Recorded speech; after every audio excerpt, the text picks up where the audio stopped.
Hello and welcome to the training session for entering the paymaster details of employees in MStar. In this screen, you will be able to enter master details of employees such as bank account number, PF number for payroll processing, etc. You will be able to enter the paymaster details of only those employees who are active in the application, and the inactive employees will not show in this screen. So let us see the steps to proceed. Click on the button MStar and select Module Payroll. The name of the module appears on the main screen, which means that you're now working in the payroll module. Click on the button Activities and select the screen Paymaster. As the screen opens, you will see the list of all the employees appearing. It is showing us the name of the employee number, the grade code, that is the code of the grade or the pay scale that has been associated and linked to the employee, the designation, and the department of the employee. To enter the name of the employee, you have to first select the name. That you can do by directly clicking on the name of the employee and it gets highlighted. In case you want to search the name of the employee, the same can also be done by entering the name of the employee in the box below Search Employee Name. Once you enter the name of the employee, the selected or the searched employee becomes highlighted. The search can also be done by entering the employee number in the box below Search Employee Number. So once the employee name is searched, click on the name of the employee and it gets highlighted, which means to enter the details of the employee, we have to click and select the name. Let us select, like we are seeing, the details of this employee are already entered. So let us select another employee in which the details are not entered and we have to enter the same. So let us select the employee name and we see that the details are not entered. So let us enter the details of this employee. Enter the bank account number in the box next to the bank account number. These can be entered up to 25 characters and both text and numbers can be entered. You can also enter some special characters such as full stop, dash or a slash if required. After entering the bank account number, select the bank name in the box next to the bank name. The name of the bank as defined appears in the list. Select the name of the bank. The fields bank account number and bank name are optional for saving the details of the screen. But if you have entered the bank account number, you have to select the bank name. Now enter the PF number of the employee if available. You can enter maximum 25 characters in this field. Both text and numbers can be entered. Again, the special characters like full stop, dash and slash can be entered in the screen. This is also an optional field for saving the details in the screen. Next, if you have the superannuation number of the employee, you can enter in the box next to superannuation number. Maximum 25 characters can be entered in this field and special characters like full stop, dash and slash can be entered. Both text and number can be entered. This is also an optional field for saving the details in the screen.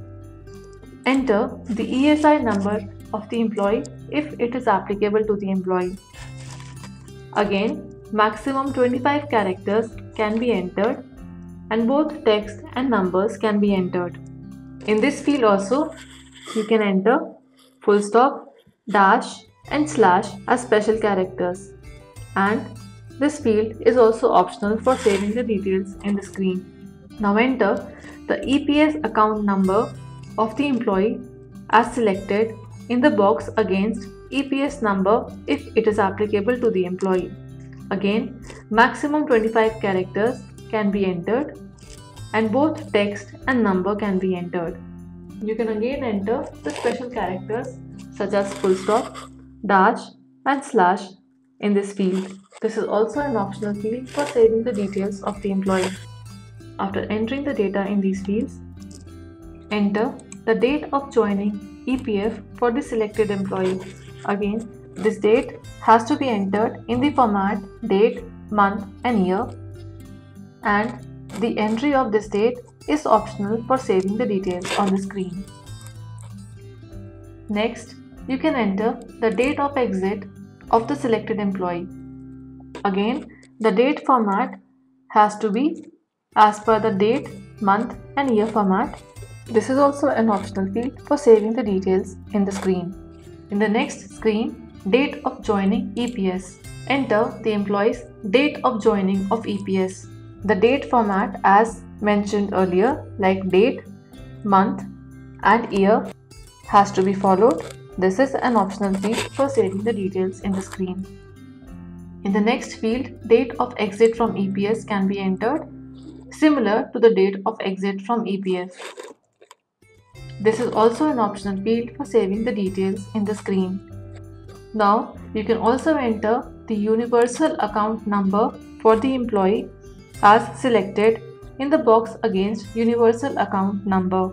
You can enter maximum 15 characters in the screen.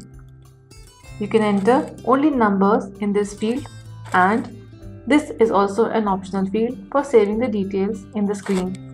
After entering these details as required and applicable for the selected employee, click on button Save. The data saving confirmation message is received. Click OK on the confirmation message. Now it is important for us to check the details. So let us clear the screen and it refreshes the screen. To check the details as we entered for the employee, click on the name of the employee and the details in the respective fields will appear. Repeat these steps to enter the paymaster details of other employees in this. Now let us see how to update the details once they are saved.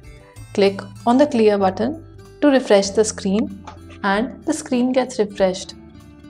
To update the details, again as earlier mentioned, you can search for the name of the employee by either entering the name of the employee in the box below Search Employee Name. You can also enter the employee number to search for the employee. Once the employee is searched, click and the name gets highlighted. Once the name gets highlighted, the details as saved earlier in the respective fields appear. Update the values as required, or you can add new values if required and click on button Save. The data saving confirmation message is received. Click OK on the confirmation message. Click on the clear button to refresh the screen and recheck by clicking on the name of the employee whether the details as we just updated are updated or not. Click Clear to clear the screen and repeat these steps to update the details as required for other employees also. Thank you for watching this video.